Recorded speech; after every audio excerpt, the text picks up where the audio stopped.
ക്രിസ്തുവേശുവിൻ്റെ നിസ്തുല നാമത്തിൽ എല്ലാവർക്കും സ്നേഹവന്ദനം. ഇന്നത്തെ നമ്മുടെ ധ്യാനത്തിനായി വിശുദ്ധ മത്തായി എഴുതിയ സുവിശേഷം 23-ാം അധ്യായം 16 മുതൽ 22 വരെയുള്ള വാക്യങ്ങളെ ആസ്പദമാക്കിയാണ്. മത്തായി 23-ന്റെ 16 മുതൽ 22 വരെ ആദ്യത്തെ 2 വാക്യങ്ങൾ മാത്രം വായിക്കട്ടെ. ആരെങ്കിലും മന്ദിരത്തെ ചൊല്ലി സത്യം ചെയ്താൽ ഏതുമില്ല എന്നും മന്ദിരത്തിലെ സ്വർണത്തെ ചൊല്ലി സത്യം ചെയ്യുന്നവനോ കടക്കാരനെന്നും പറയുന്ന കുരുടന്മാരായ വഴികാട്ടികളെ, നിങ്ങൾക്ക് കഷ്ടം. മൂഢന്മാരും കുരുടന്മാരുമായുള്ളവരെ, ഏത് വലിയത്, സ്വർണമോ സ്വർണത്തെ ശുദ്ധീകരിക്കുന്ന മന്ദിരമോ? കർത്താവിൻ്റെ പരിശുദ്ധ നാമം വാഴ്ത്തപ്പെടട്ടെ. പരീശന്മാരെയും ശാസ്ത്രിമാരെയും അവരുടെ മത നിലപാടുകളെ വളരെ കർക്കശമായി കർത്താവ് വിമർശിക്കുന്ന ഭാഗങ്ങളിലൂടെയാണ് നമ്മൾ കടന്നു പോകുന്നത്. നിങ്ങൾക്ക് കഷ്ടം എന്ന് ആവർത്തിച്ചു പറയുന്നു. അതോടൊപ്പം അവരുടെ ഭക്തിയെ ചോദ്യം ചെയ്യുകയും ചെയ്യുന്നുണ്ട്. ആണയിടുന്നതിനെതിരെ ആണ് ഈ ഭാഗം നമ്മൾ കാണുന്നത്.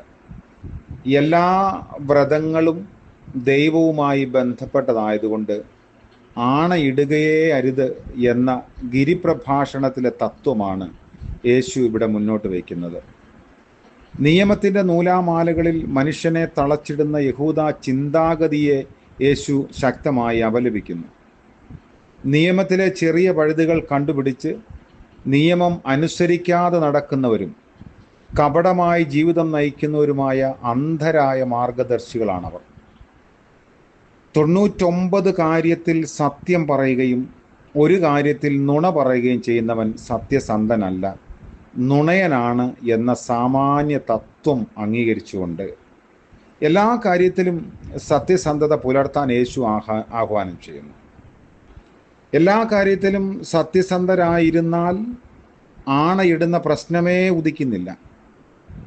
ആണയിടുന്ന ഫോർമുലയല്ല ആ വ്രതം അനുസരിക്കാൻ ചുമതലപ്പെടുത്തുന്നത്, മറിച്ച് ആണയിടുന്ന ആളുടെ മനോഭാവമാണെന്നും യേശു പഠിപ്പിക്കുന്നു. അതേപോലെ യേശുവിൻ്റെ വാക്കുകളിൽ ആചാരങ്ങളെയും അനുഷ്ഠാനങ്ങളെയും കുറിച്ചുള്ള ഗുരുലഘുത്വം ഏറെക്കുറെ നിഴലിക്കുന്നുണ്ട്. ഉദാഹരണമായി അന്ധരെ അവരെ സംബോധന ചെയ്യുന്നതാണ്. ഏതാണ് വലുത്, കാഴ്ച വസ്തുവോ കാഴ്ച വസ്തുവിനെ വിശുദ്ധമാക്കുന്ന ബലിപീഠമോ? ബലിപീഠമാണ് ബലിപീഠത്തിൽ അർപ്പിക്കുന്ന കാഴ്ച വസ്തുവിനെ പവിത്രമാക്കുന്നത്. എന്നിട്ടും ചിലർ തീന്മേശയിലോ ടീപ്പോയി ഉപയോഗിച്ചോ ബലി അർപ്പിക്കുന്നു. അതായത് ഇന്നത്തെ കാലഘട്ടത്തിൽ ഒരു അഡ്ജസ്റ്റ്മെൻറ്റ് ചിലയിടങ്ങളിൽ അവർക്ക് ബലിപീഠം വേണ്ട, കാഴ്ച വസ്തുവിനെ പവിത്രമാക്കാൻ. അതായത് യാഗപീഠമാണ് യാഗവസ്തുവിനെ ശുദ്ധീകരിക്കുന്നത് എന്ന് കർത്താവ് പറയുമ്പോൾ അതിലൊരു വലിയ ആത്മീക സത്യമുണ്ട്. ഇതിനെ ഗണ്യമാക്കാതെ, വിലയില്ലാതെ, അതിനൊരു മൂല്യം കൊടുക്കാതെ ചെയ്യുന്ന എല്ലാ അനുഷ്ഠാനങ്ങളും ചോദ്യം ചെയ്യപ്പെടേണ്ടതാണ് എന്നത് തന്നെയാണ് കർത്താവിൻ്റെ ഈ പരാമർശത്തിൻ്റെ അർത്ഥം. മറ്റൊരു കാര്യം പറയുന്നു, ഗൗരവകാര്യങ്ങളുടെ അവഗണനയ്ക്കെതിരെ കർത്താവ് സൂചന നൽകുന്നു. മനുഷ്യനിൽ രൂഢമൂലമായിരിക്കുന്ന ചില പ്രവണതകൾക്കെതിരെയും ശാസ്ത്രിമാരുടെയും പരീശന്മാരുടെയും പ്രബോധനത്തിനെതിരെയുമാണ് യേശുവിൻ്റെ വാക്കുകൾ ഉയരുന്നത്. ഏതെല്ലാം ഉൽപ്പന്നങ്ങളുടെയാണ് ദശാംശം കൊടുക്കേണ്ടത് എന്നതിനെ ചൊല്ലി വിവാദമുയർന്നു. കാർക്കശ്യ വ്യാഖ്യാനമനുസരിച്ച് പ്രകൃതിയിൽ ഉണ്ടാകുന്ന എല്ലാ വിളകളുടെയും ദശാംശം കൊടുക്കണം. കുറെ കൂടി വിശാലമായ വ്യാഖ്യാനമനുസരിച്ച് ധാന്യങ്ങളും വീഞ്ഞും എണ്ണയും ഈ നിയമത്തിന് കീഴെ വരുന്നുണ്ട്. തുടർന്ന് കർത്താവ് പറയുന്നതൊക്കെ അങ്ങനെയുള്ള കാര്യങ്ങളെ ഓർമ്മിപ്പിക്കാനാണ്. അപ്പോൾ നമ്മൾ ചെയ്യുന്ന കാര്യങ്ങൾ ദൈവത്തിന് വേണ്ടി അല്ലെങ്കിൽ ദൈവിക നിയമങ്ങൾക്ക് വേണ്ടി സമർപ്പണ ബോധത്തോടെ ചെയ്യുന്നുവെങ്കിൽ അത് ദൈവത്തിന് സ്വീകാര്യമാണ്.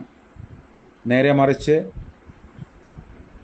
കാലാകാലങ്ങളായി അനുഷ്ഠിക്കപ്പെടുന്ന ക്രമങ്ങൾ, ആചാരങ്ങൾ, അനുഷ്ഠാനങ്ങൾ, അതിൽ മാത്രം ഒതുങ്ങി നിന്ന് അത് മതി എന്ന് കരുതുന്നത് നമ്മുടെ സത്യസന്ധതയെ ചോദ്യം ചെയ്യുന്നു ദൈവം മുൻപാകെ.